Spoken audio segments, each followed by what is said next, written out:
بالله من الشيطان الرجيم. بسم الله الرحمن الرحيم. رب السماوات والأرض وما بينهما الرحمن لا يملكون منه خطابا.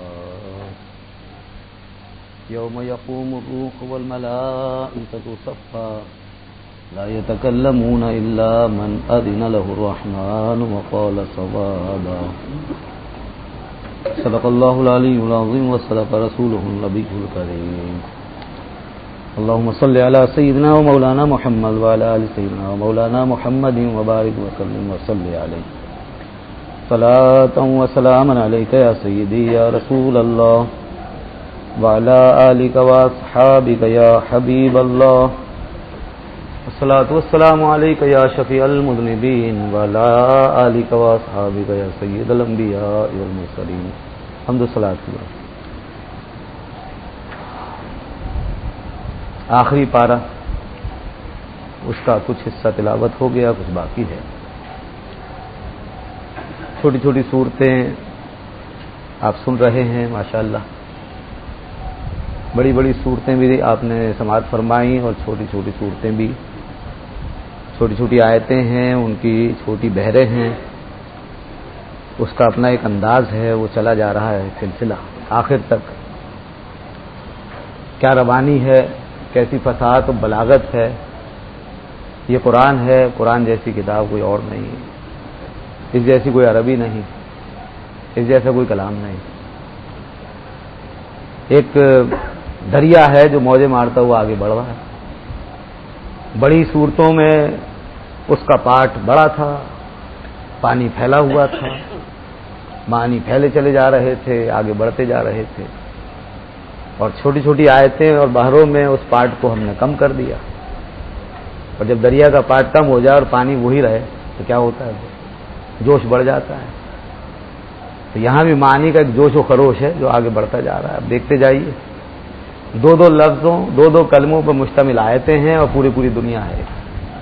کیا کیا اللہ نے فرما دیا اس میں. اسی میں وہ سب سے چھوٹی سورت بھی آگے آنے والی ہے، سورہ کوثر. 3 آیتوں میں مشتمل اور معنی کا ایک سمندر ہے. تو یہ ہے کلام الہی کا اعجاز. ان آیتوں کو پڑھا جاتا ہے عام طور پہ نمازوں میں، فرائض میں. اکثر لوگوں کو یاد ہوتی ہیں صورتیں یا آیتیں، بچوں کو بھی یاد ہوتی ہیں. اگر ہم کوشش کریں کہ اس درس قرآن سے ہٹ کر، یہاں تو خیر اتنا کچھ نہیں ہو سکتا، تو بہت معمولی سا قطرے کی مانند ہے.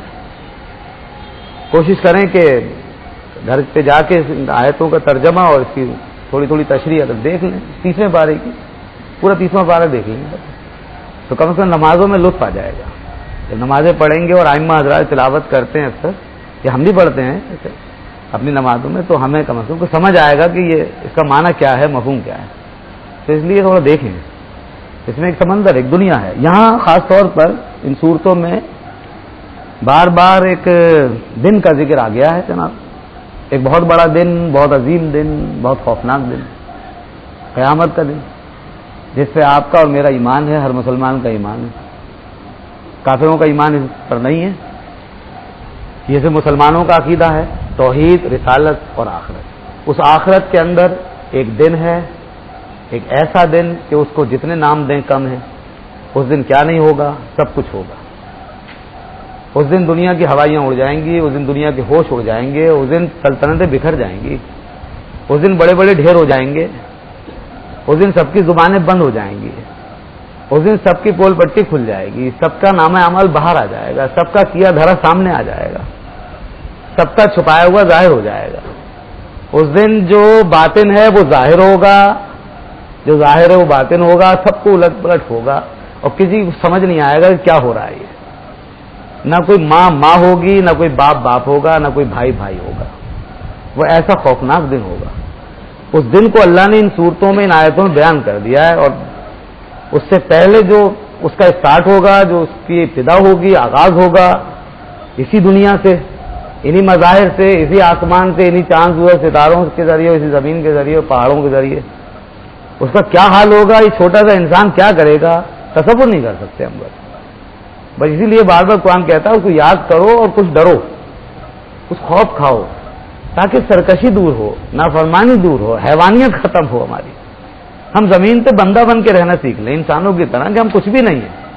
وہ دن آنے والا ہے، فکر نہیں کیجیے. جو کچھ ہو رہا ہے اس کے آگے ہم بے بس ضرور ہیں، لیکن وہ دن آئے گا جس کے آگے سب بے بس ہو جائیں گے. آج جو جن کا بس ہے، جن کا اختیار ہے، پھر ان کا بھی اختیار کچھ نہیں رہے گا. کیا کریں گے وہ؟ اذا الشمس کبرت، جب سورج لپیٹ دیا جائے گا، جب سورج کو لپیٹ دیا جائے گا. قرآن کہتا ہے اذا الشمس کبرت واذا النجوم انکدرت، جب ستارے جھڑ جائیں گے، ستارے جب جھڑ رہے ہوں گے. واذا الجبال سیرت، جب پہاڑ چل رہے ہوں گے، کیا ہیبتناک منظر ہوگا. واذا العشار عطلت، اور جب 10 ماہ کی گھابن، وہ اونٹنی جس کو عرب ایک بہت بڑی قیمتی متا خیال کرتے تھے، اور ہمارے لیے آج اس کی جگہ گاڑیاں ہیں بہترین ایک سے ایک، میں عطلت بیکار پڑی ہوں گی، کوئی پوچھنے والا نہیں ہوگا. بندوں کو اپنی فکر ہوگی، اس مکان دکان گاڑیوں کا اور چیزوں کا کیا کرے گا. وَإِذَا الْوُحُوشُ حُشِرَتْ، سارے جانور جمع کر دیے جائیں گے. اِذَا الْبِحَارُ سُجِّرَتْ، سمندروں کو بھڑکا دیا جائے گا، سمندر بھڑک اٹھیں گے. وَإِذَا النُّفُوسُ زُوِّجَتْ، جو روحیں موت کے وقت الگ ہوئی تھی جسموں سے پھر جوڑ دی جائیں گی. پھر اسی طرح جیسے آج ہم بیٹھے ہیں اسی طرح دوبارہ بیٹھے ہوں گے. اللہ اللہ کیا منظر ہوگا. وَإِذَا الْمَوْءُودَةُ سُئِلَتْ، اور وہ بچی جس کو بے گناہ زندہ درگور کیا تھا انسانوں نے، اس سے پوچھا جائے گا بِأَيِّ ذَنبٍ قُتِلَتْ، کیا گناہ تھا تیرا جس کی پاداش میں تجھے قتل کیا گیا. اس بچی سے پوچھا جائے گا تاکہ قتل کرنے والے اور درگور کرنے والے کے منہ پہ کالوچ ملی جائے، اس کا منہ سیاہ کیا جائے کہ اس نے یہ گناہ کیوں کیا اور ایک بے جان بچی کو کیوں دفن کیا. وَإِذَا الصُّحُفُ نُشِرَتْ، اعمال نامے کھل جائیں گے. ابھی سب بند پڑے ہیں، سب کھل جائیں گے.